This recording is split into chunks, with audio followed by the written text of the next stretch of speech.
अगर आप south Asia से वेस्टर्न एशिया की तरफ आएं तो यहाँ मेडिटेरेनियन सी के बिल्कुल साथ एक रीजन है जिसे द लेवेंट कहते हैं। लेवेंट पिछले कई सालों से वायलेंस, पॉलिटिकल इंस्टेबिलिटी और वॉर्स की वजह से दुनिया का फ्लैश पॉइंट बना हुआ है, चाहे वो सीरिया और लेबनान की सिविल वॉर हो या फिर इसराइल पैलेस्टाइन इशू। इसराइल और पैलेस्टाइन इशू के बारे में सबसे बड़ी मिथ ये है कि ये इशू हजारों साल से चल रहा है और इस इशू की असल वजह रिलीजन है। मतलब ये लड़ाई असल में इस्लाम और जुडाइज्म के बीच में है, लेकिन ऐसा नहीं है। इसराइल पैलेस्टाइन का ये सारा इशू आज से सिर्फ 125 साल पहले 19th सेंचुरी के शुरू में मेडिटेरेनियन सी के साथ इस छोटे से एरिया में शुरू हुआ जो उस वक्त ऑटोमन एम्पायर के कंट्रोल में था। इसी एरिया को आज इसराइल और पैलेस्टाइन कहते हैं। उस वक्त यहाँ पर मुस्लिम्स, क्रिश्चियंस और ज्यूज बहुत ही अमन और शांति के साथ रहते थे। इसमें कोई शक नहीं कि लेवेंट का ये रीजन हिस्टोरिकली बहुत इम्पोर्टेंट है, क्योंकि तमाम बड़ी सुपर पावर्स ने हमेशा से इसे कंट्रोल करने की कोशिश की है, चाहे वो असीरियंस हो,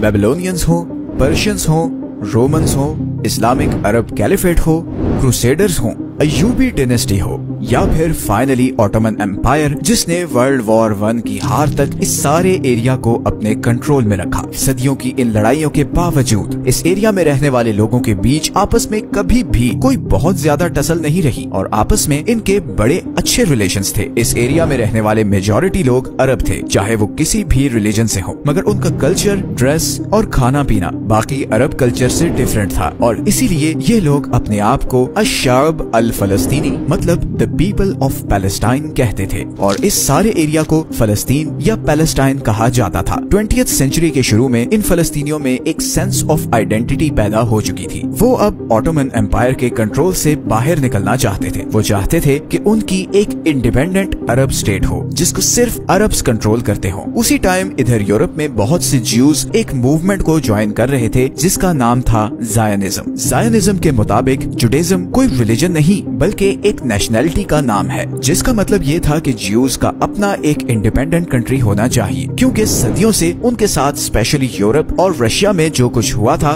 उससे बचाव का एक ही रास्ता था कि उनका एक अपना कंट्री हो जहां वो आजादी के साथ रह सके। और इस कंट्री के लिए पैलेस्टाइन से बेहतर और कोई जगह नहीं थी, क्योंकि ज्यूज के लिए Jerusalem the most holiest place है। जिस तरह मुस्लिम्स के लिए मक्का में काबा है, ज्यूज के लिए जेरूसलम है। जिस तरह सब मुस्लिम्स को काबा की डायरेक्शन में ही नमाज पढ़ना होती है, वैसे ही ज्यूज को जेरूसलम के फर्स्ट टेम्पल की डायरेक्शन में वर्शिप करना होता है। एक और वजह ये भी है कि ये एरिया ज्यूज के अकॉर्डिंग द प्रॉमिस्ड लैंड है, जो खुदा ने प्रॉफिट इब्राहिम अलैहिस्सलाम को इसराइलियों के रहने के लिए प्रॉमिस किया था। खैर, जहाँ अरब्स और जायनिस्ट इस एरिया में अपने अपने ऑब्जेक्टिव के लिए एक्टिव हो रहे थे, वहाँ एक और प्लेयर इस सारी सिचुएशन में बहुत ज्यादा इंटरेस्टेड था और वो प्लेयर था ब्रिटेन। ब्रिटिश एम्पायर यूरोप से इंडिया तक के अपने इस सारे ट्रेड रूट को प्रोटेक्ट करना चाहती थी और ऑटोमन एम्पायर के होते हुए ये काफी मुश्किल काम था।